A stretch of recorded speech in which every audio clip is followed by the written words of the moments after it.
My name is Amber, and at 29, I'm what most people would call successful. I have a great job at a marketing firm, a nice apartment in the city, and enough money to live comfortably. What I don't have anymore is a husband, and honestly, I'm better off without him.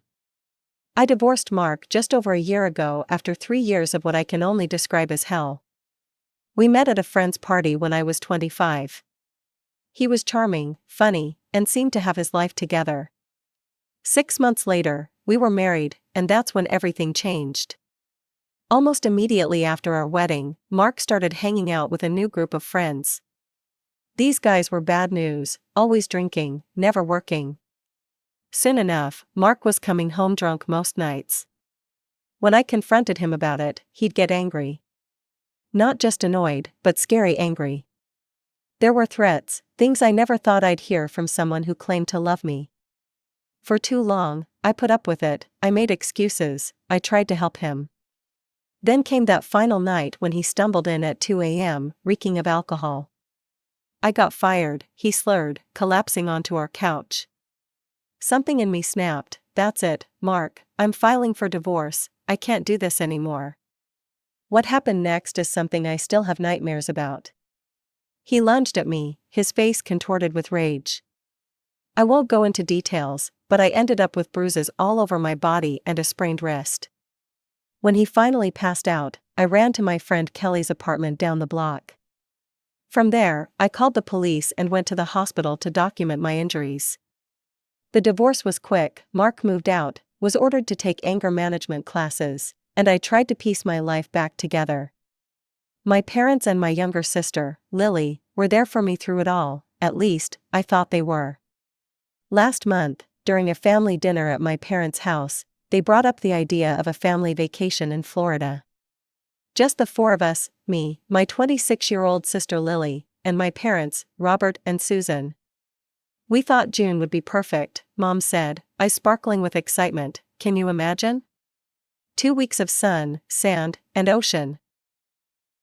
Dad cleared his throat, we were hoping you could handle the plane tickets and hotel rooms, Amber. You know our situation isn't the best right now. It wasn't an unusual request. My parents struggle financially, Dad's small hardware store barely stays afloat, and Mom's part-time job at the library doesn't bring in much. Lily works as a receptionist and is always complaining about being broke. Meanwhile, I make good money as a marketing director. Sure, I can do that, I said without hesitation. I was used to helping them out financially. Just last month, I'd paid for Dad's car repairs and Lily's dental work. Mom clapped her hands together, oh, I can't wait to swim in the ocean. It's been years since we've had a proper vacation. Over the next 3 weeks, I got everything in order. I arranged for time off work, booked 4 plane tickets to Miami, reserved hotel rooms, a double for my parents and singles for Lily and me. I even bought a new swimsuit and started researching restaurants and attractions in the area. 1 week before our departure date, I got a text from Mom, need to talk, please come for dinner tonight, important. Her message worried me. Had something happened, was someone sick? I texted back that I'd be there after work and spent the rest of the day distracted, wondering what could be so urgent.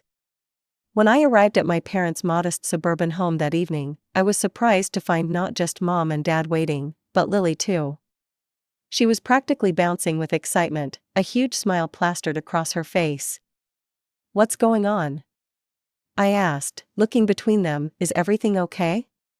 They exchanged glances, let's talk over dinner, Dad said, ushering me toward the dining room. Mom had made my favorite lasagna, which immediately put me on edge. In our family, favorite meals usually preceded difficult conversations. So, I said, once we were all seated, what's this urgent matter we need to discuss? Dad took a deep breath, well, honey, there's been a slight change of plans for our Florida trip. We're adding 1 more person, Mom continued, not quite meeting my eyes. Lily couldn't contain herself any longer. I'm engaged, she blurted out, holding up her left hand to show off a modest diamond ring, and my fiancé is coming with us to Florida. Oh, I said, genuinely surprised but happy for her, congratulations, Lily. I didn't even know you were seeing someone seriously. Who's the lucky guy?" The room went quiet. My parents looked at each other nervously. Lily's smile turned smug. "You know him pretty well, actually," she said, her voice dripping with satisfaction. "It's Mark." My fork clattered onto my plate. "Mark? My ex-husband Mark?"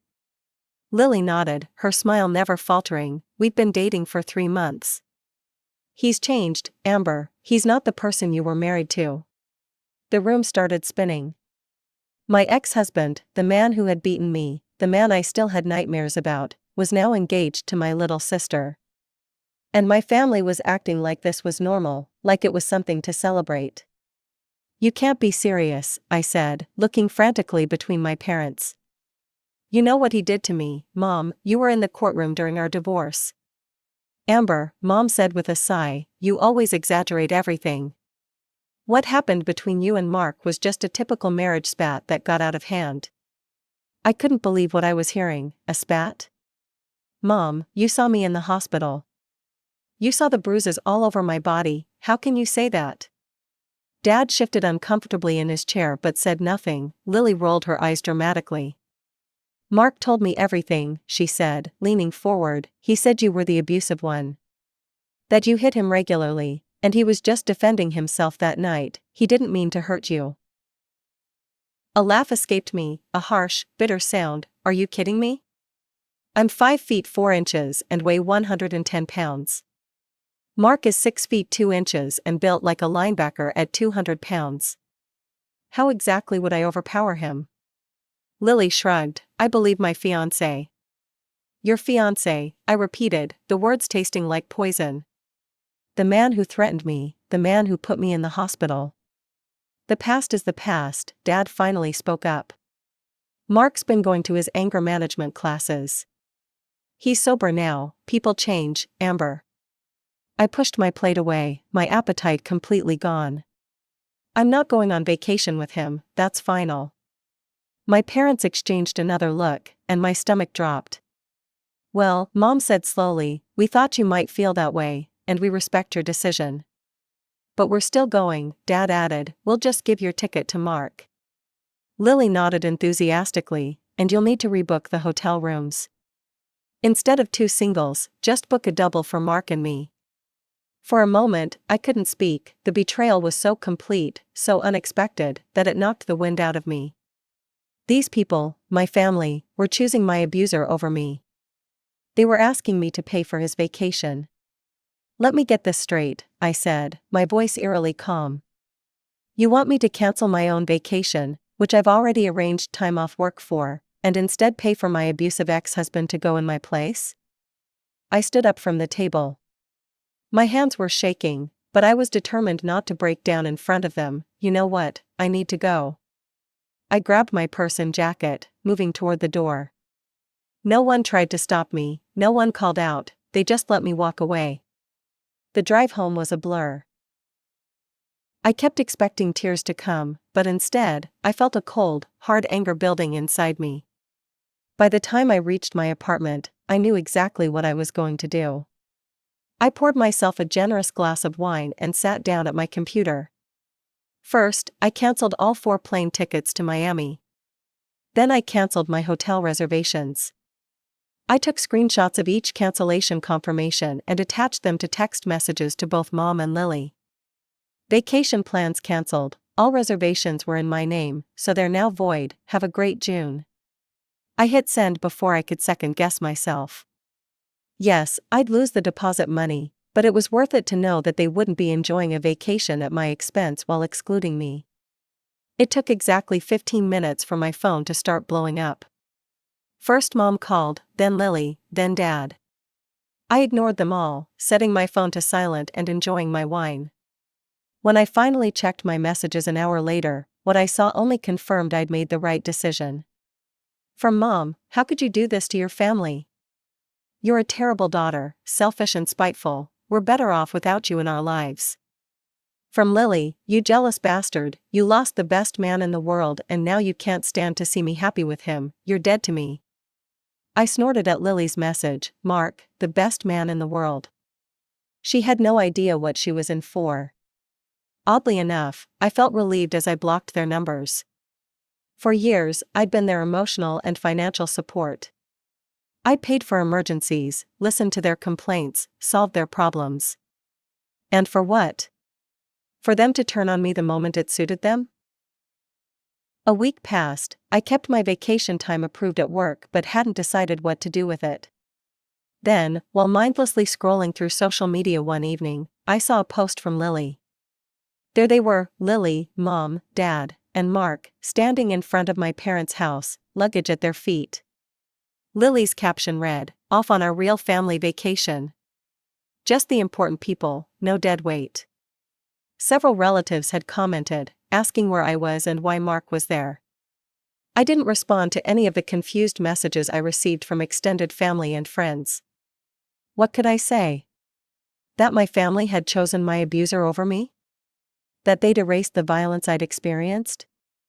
It was too humiliating.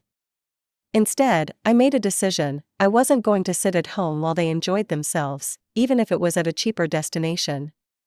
I booked a last-minute deal to Cancun, Mexico. 2 weeks of sun, sand, and solitude. As my departure date approached, I felt a mix of emotions. Anger at my family's betrayal, sadness at what I'd lost, but also, strangely, a sense of freedom. No more family obligations, no more being the responsible one. For 2 weeks, I would answer to no one but myself. The morning of my flight, I deactivated my social media accounts and set an out-of-office response on my email. I wasn't going to spend my vacation checking for updates or messages. This was my time. As the plane took off, I leaned back in my seat and closed my eyes. For the first time in months, maybe years, I felt the tension leaving my body. Whatever drama was unfolding with my family and Mark, it wasn't my problem anymore. Mexico was exactly what I needed. I spent my days lounging on pristine beaches, swimming in crystal-clear waters, and exploring Mayan ruins. At night, I dined alone at beachfront restaurants, enjoying fresh seafood and margaritas. For 2 weeks, I didn't check my email or social media. I barely even used my phone except to take photos of sunsets and cenotes. The resort I stayed at was adults only, which meant no screaming kids and plenty of peace. I made casual acquaintances, a couple from Canada, a solo traveler from Australia, but mostly kept to myself. I read 4 novels, got a golden tan, and for the first time in ages, slept without nightmares. It wasn't until my flight home that I turned my phone back on. The moment it connected to service, it exploded with notifications. Dozens of missed calls from my parents' landline, from numbers I didn't recognize, and even from a few concerned friends. Text messages filled my screen. The most recent one was from my mother, sent just yesterday, "Call me as soon as you get this, emergency." I almost ignored it. After all, their idea of an emergency was probably that Lily broke a nail or that they needed money for something.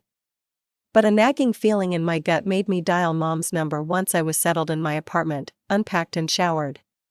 She answered on the first ring. "Amber, is that you?"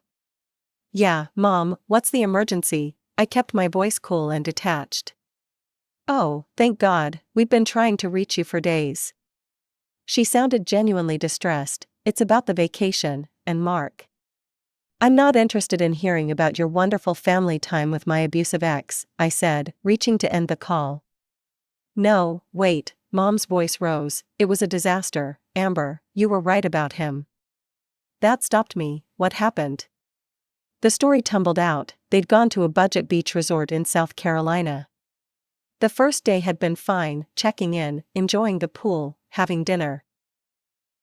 But on the second night, Lily had gone back to the room early with a headache while my parents and Mark went to the hotel bar. "He said he was going to the bathroom," Mom explained, "but he was gone for over an hour. Your father went to check on him and couldn't find him." Eventually, Dad had gone back to the room to check on Lily, only to find her crying hysterically. She'd walked in on Mark in bed with one of the hotel staff, a young woman who'd checked them in earlier. There was a huge scene, Mom continued. Mark started screaming at Lily, calling her names. When your father tried to intervene, Mark shoved him. He threatened all of us, said we'd regret crossing him. Then he just left, packed his things and disappeared with that woman. I wasn't surprised, but I was surprised that they seemed surprised. Well, you got what you signed up for. Mark's always been Mark. That's not all, Mom said, her voice dropping. The next morning, your father and I discovered charges on our credit cards, thousands of dollars. But how? We keep our PINs written down in our wallets, Mom admitted sheepishly. Mark must have seen them. He made large cash withdrawals from both our cards before he left. I couldn't help it, I laughed. It wasn't funny, not really, but the irony was too much. So you're telling me that my abusive ex-husband, who you all defended and chose over me, not only cheated on Lily but also robbed you? We were wrong, Amber, Mom said quietly. We're going to file charges against him for the theft, but, she hesitated, we need help. We don't have any money for the trip home, and the credit card companies won't reimburse us until the investigation is complete. And there it was, the real reason for the call. Not to apologize, not to make amends, but to ask for money. Let me get this straight, I said, feeling surprisingly calm. You disowned me, you called me terrible names, you chose my abuser over me. And now you want me to bail you out? We're family, Amber, Mom said, as if that explained everything. No, I replied, you made it very clear we're not family.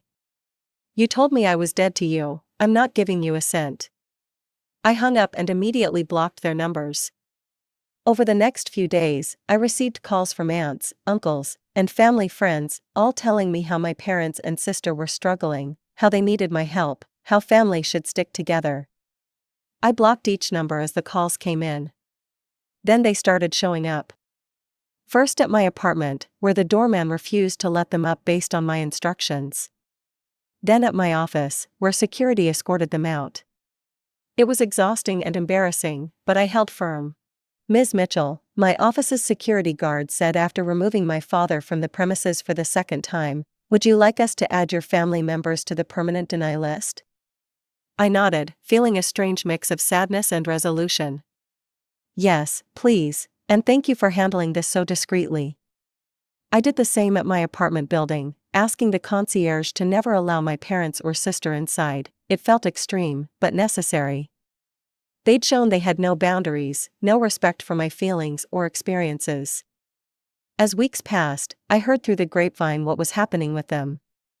Mom and Dad had borrowed money from relatives to pay off their credit cards. They'd filed a police report against Mark, but with little hope of recovering their money. Lily was seeing a therapist, apparently devastated by both Mark's betrayal and my abandonment of the family. I felt nothing. Maybe that makes me cold, but after everything I'd been through, the abuse from Mark, the gaslighting from my family, the betrayal of my trust, I was empty of sympathy for them. One evening, while having dinner with my friend Kelly, the same friend who'd sheltered me the night I fled from Mark, she asked the question everyone seemed to be dancing around. Do you think you'll ever reconcile with them? They are your family, after all. I considered it, taking a sip of my wine. I don't know, I answered honestly. Right now, I can't imagine it. They didn't just make a mistake, Kelly, they saw my bruises, they heard my stories, they knew what Mark did to me. And they still chose him. As I walked home that night, I felt lighter than I had in years. For so long, I'd carried the weight of my family's needs, their expectations, their problems. Now, that weight was gone. I was responsible only for myself, answerable only to myself. 3 months have passed since that phone call with my mother. Fall has arrived, bringing cooler temperatures and changing leaves. My life has settled into a comfortable rhythm: work, exercise, dinner with friends, weekend outings. I've even started dating again, nothing serious, just coffee or dinner with interesting men who make me laugh. Last week, I was promoted to senior marketing director, a position that came with a substantial raise and my own office. I celebrated by buying myself a pair of ridiculously expensive shoes I'd been eyeing for months. Before, that money would have probably gone to helping my parents replace their ancient water heater or bailing Lily out of credit card debt. I still hear about my family occasionally. My cousin Jamie calls every few weeks, careful not to push for reconciliation but keeping me updated. Dad had a minor health scare, high blood pressure, nothing serious, but it required medication. Mom picked up more hours at the library. Lily moved back in with them after breaking her lease. Apparently she couldn't afford the rent on her own. Most significantly, the police investigation into Mark's theft had gone nowhere. He'd disappeared completely, likely with his hotel fling, and hadn't used any traceable cards or accounts since. My parents' bank refused to cover the fraudulent withdrawals since my parents had written down their PINs, a clear violation of the bank's security policy. Your mom asked about you again, Jamie said during our last call. She wanted to know if you'd changed your number. I haven't, I replied, I just don't answer their calls. Jamie hesitated. Lily's been having a rough time, she's been diagnosed with depression. I felt a brief pang of sympathy, quickly squelched by the memory of her smug face as she announced her engagement to Mark. I'm sorry to hear that, I said, and meant it. I didn't wish suffering on my sister, despite everything. But I'm not ready to be there for her. I understand, Jamie sighed, they really messed up. Yes, they did. After that call, I sat on my balcony with a glass of wine, watching the city lights blink on as dusk settled. Part of me wondered if I was being too harsh, too unforgiving. Wasn't family supposed to be about second chances? But then I remembered my mother's face as she dismissed my bruises as exaggeration. I remembered my father's silence as he let it happen.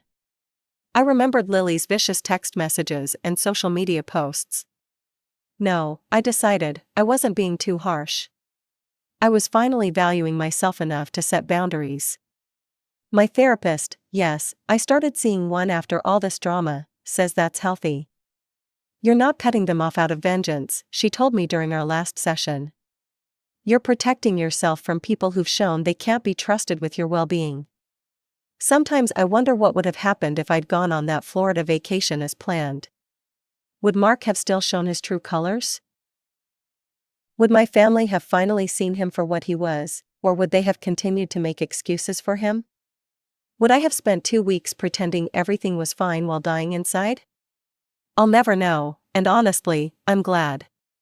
Canceling those reservations was the best decision I could have made, even if it wasn't for the right reasons at the time. Yesterday, I received a letter in the mail, actual paper mail, handwritten, with a local postmark. It was from my mother. I recognized her neat, teacher-like script on the envelope. I almost threw it away unopened.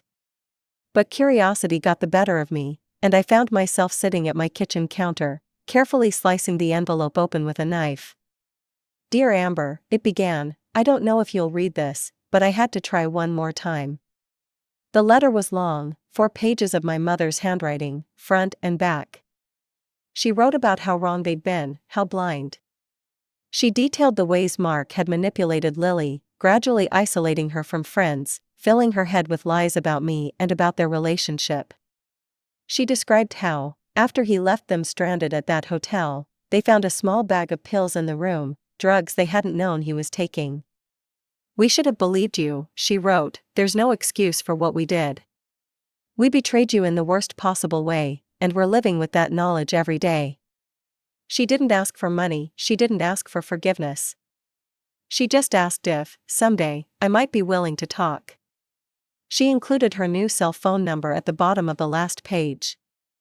I folded the letter and put it back in its envelope. Then I placed it in my desk drawer, not ready to respond, not ready to decide. This morning, I woke up and made coffee, checking my calendar for the day's meetings. I had lunch scheduled with Kelly, a client presentation in the afternoon, and dinner with Alex, a man I'd been seeing casually for a few weeks. As I sipped my coffee on the balcony, watching the sunrise paint the sky in pinks and oranges, I felt content.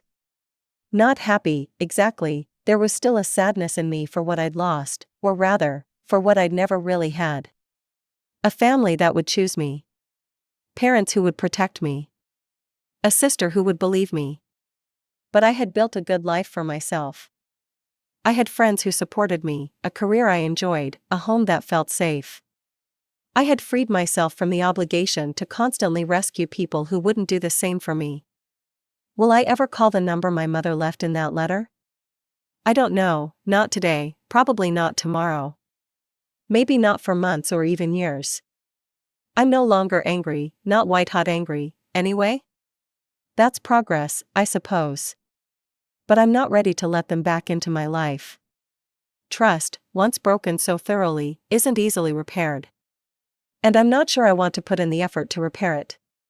For now, I'm focusing on myself, on healing, on building relationships with people who value me, who believe me, who respect my boundaries.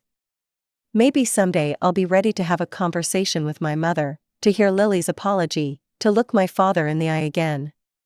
But it will be on my terms, when I'm ready, and with the clear understanding that I'm no longer the family fixer, no longer the bank, no longer the one who sacrifices her own well-being to make everyone else comfortable.